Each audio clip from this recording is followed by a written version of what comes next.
Hi everyone, welcome to another Zentangle Quickie. My name is Heather Hartwick Gladden. I'm a certified Zentangle teacher, and today I'm going to bring to you the tangle Rain. Rain is a tangle that was brought to the community by the folks at Zentangle, and this is a neat one. So it starts off with a series. And by the way, I'm decided today I'm using my Micron 01 pen and on a bijou tile. Bijou tiles are small. They're 2 inches by 2 inches. So in case you are not familiar, that is what it is. So this starts off with a series of slightly curved lines at different lengths. So this one isn't necessarily, I haven't come up with quite a name for this. It is just a neat tangle. Because, I categorize them in, grids, fill-in tangles so that you're filling in a section. A grid, of course, can fill in a section. We have our line or border tangles that go in a straight line. This is kind of maybe on the lines of organic. We'll call it that. So this one, so I'm going to do some varying sizes here, and I'm going to try to use up all of my tiles. So, a straight line curving up, and I'm going to do some varying sizes, and I'm having them, I'm separating them a little bit. And then because I want to curve it this way, I'm turning my tile because my hand naturally curves this way, and that's what I want it to do. And I think I like that. All right.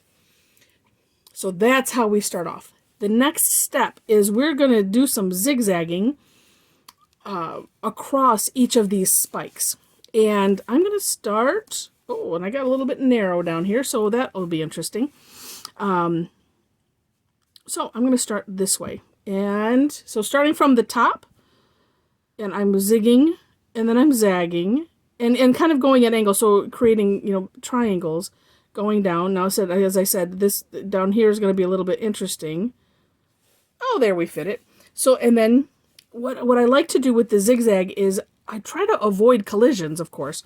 If there's a collision, we do have, we'll utilize the hollow bow technique for that. And so I think this one I'm going to go this way since I have room.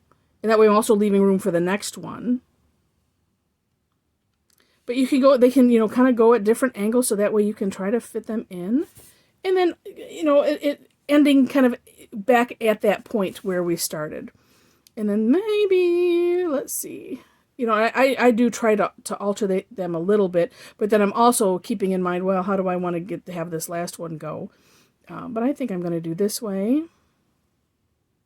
And there's no rhyme or reason of how many, zigs and zags that you want. It is just however it feels to you.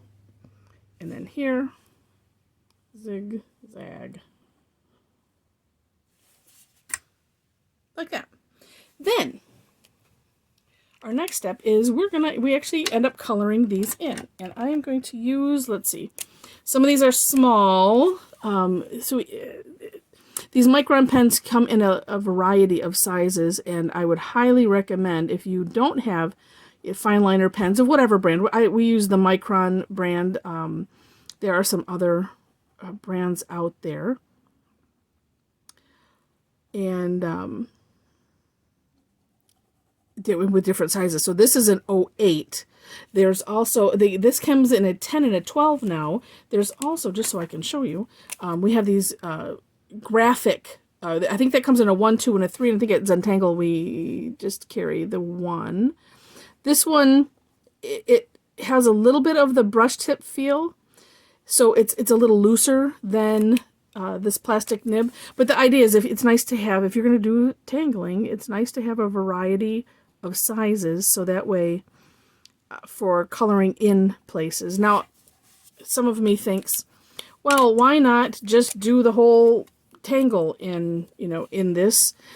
And the reason I don't is because you get this nice tight little corners with the finer edge, and so you wouldn't get that, so let me flip that over, so if you sort of do, but it's just a little bit different, and this is just, my thought. I certainly could try it, but I just like to use them for the filling in, or if I'm working on something like a bigger piece of paper, or a bigger project, we'll say.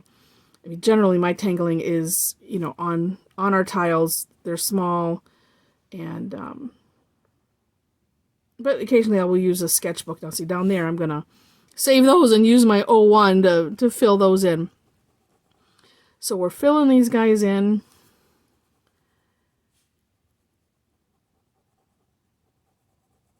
I should see about using like a speed up thing on here. But I'm hoping that you're tangling along with me.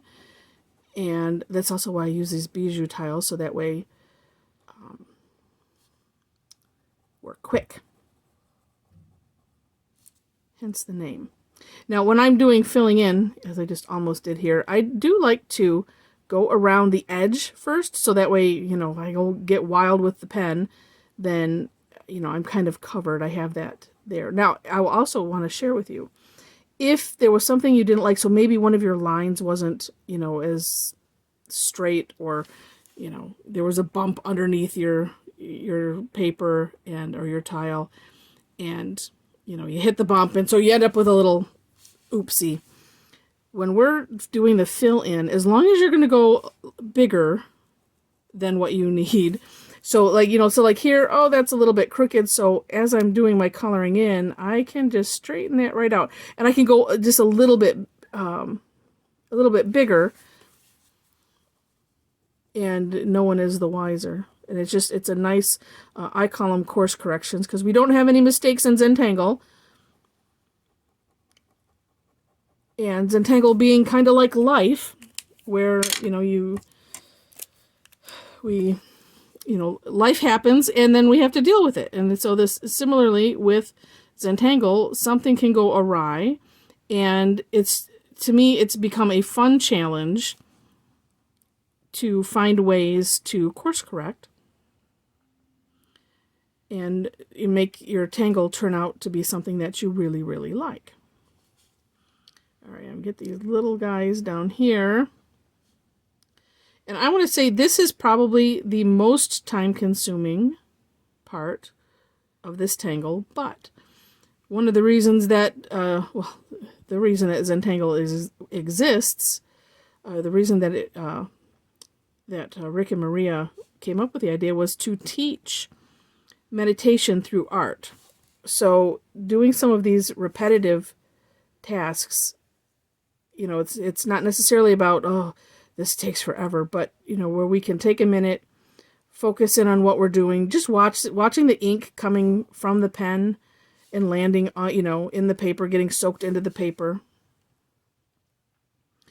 Actually, I will share in the step out, you know, it's colored in, but if you wanted to do something else, like little orbs, or, you know, you could do like this, little straight lines. If you wanted to, you could decorate them differently and just see how it looks. And then if you don't like it, you do this and you color it all in. But I like to do, you know, what's prescribed, if you will, on the tangle, the actual step out, and then you can play from there. That's one of those, which is what's also cool about Zentangle, because, you know, we have that choice, we have that freedom to be able to, well, they call it a tangulation then. So kind of like a variation. It's a tangulation. So there is this, our almost to the last step. So the last step is to aura. And an aura, for those that don't know, is basically like an outline. So with my pen, in this one, so I will stop my pen. I used to think that the aura had to be like a continuous stroke of the pen. I don't know why I thought that. Sometimes I have a lot of kooky ideas. And I don't know where they come from. I probably saw it once and it was for something else, and then just took that to mean it was for everything. So we're just auraing around the outside of the whole thing. Now, there could be a place where you collide, and this is where, so for instance, I'm going to start this one right here, because, and I'll show you the hollow ball technique as we get into the collision. But I decided to do alternating ones, so that way So for instance, so that way this one is going to be in the forefront.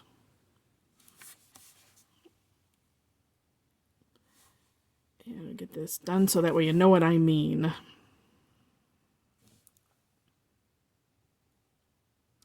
One thing with aura-ing around these angles is I have found you have to way overshoot the corner.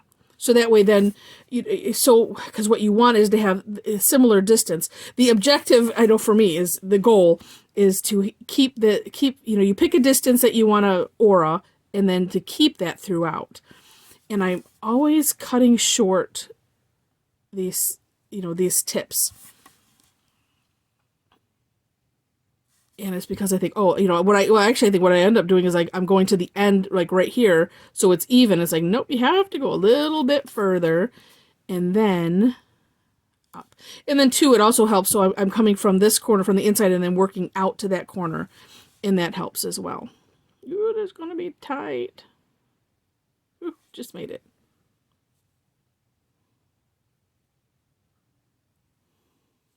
Well, and here, so because I'm not going to make this point, I'm going as far as I can and stopping.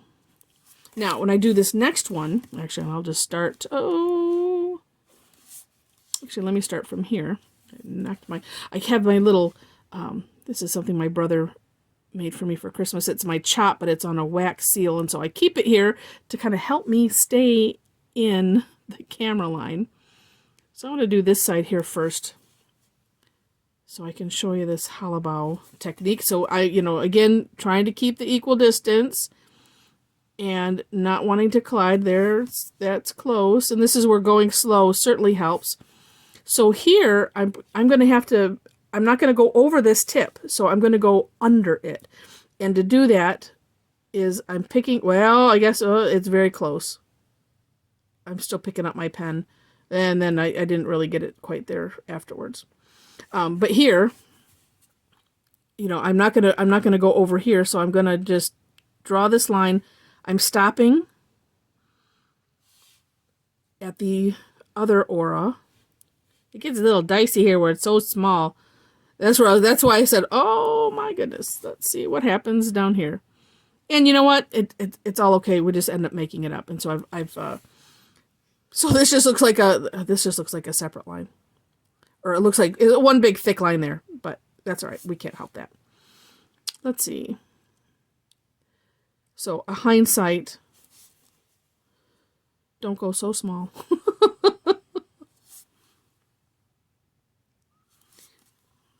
But in any case, you would, you pick up your pen so that way you don't go over where you don't want to go over. You continue the pen moving as if you're drawing, so that way it's a lot easier to put that pen down on the other side and look like it's ordered. And you know what? And down there, let's say part of it looks a little messy, but after it's done, we'll see what that looks like. That's a close one there. And also see if there's anything that I feel like I want to do to make it not look so messy.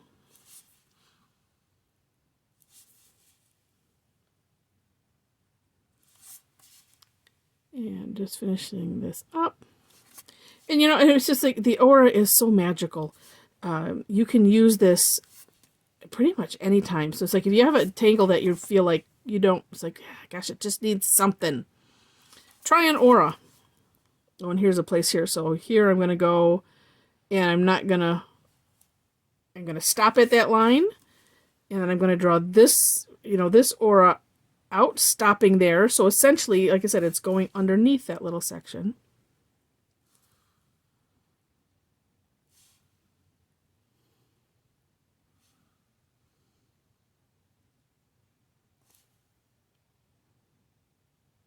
And almost done.